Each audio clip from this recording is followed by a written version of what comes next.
ఈ ప్రభుత్వాన్ని వ్యతిరేకించడానికి మీకు అందరికీ 1000 కారణాలు ఉండొచ్చు, కానీ ఇంకో కారణం ఉంది, అది మర్చిపోయారు. One of the main reason అది ఈ ప్రభుత్వం మీద నాకు వ్యతిరేకత ఏర్పడడానికి.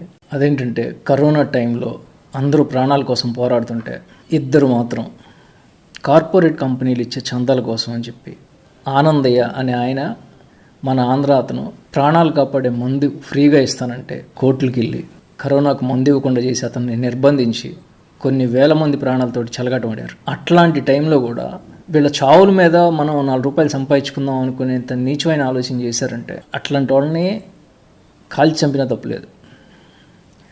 కానీ పొలిటికల్గా మనం అంత స్ట్రెస్ తీసుకోవాల్సిన పని లేదు, జస్ట్ రాజకీయంగా చంపేస్తే చాలు. సో ఓటేసే ముందు కరోనా టైంలో దాన్ని ఎలా డీల్ చేశారు, ఎలా వాడుకున్నారు అనేది గుర్తు తెచ్చుకొని ఓటేయండి. నా ఓటు పైన మోదీని, ఇక్కడ జగన్ రెడ్డిని ఓడించడం కోసమే వేస్తున్నా ఓటు. చంద్రబాబుని, రాహుల్ గాంధీని గెలిపించాలని కాదు.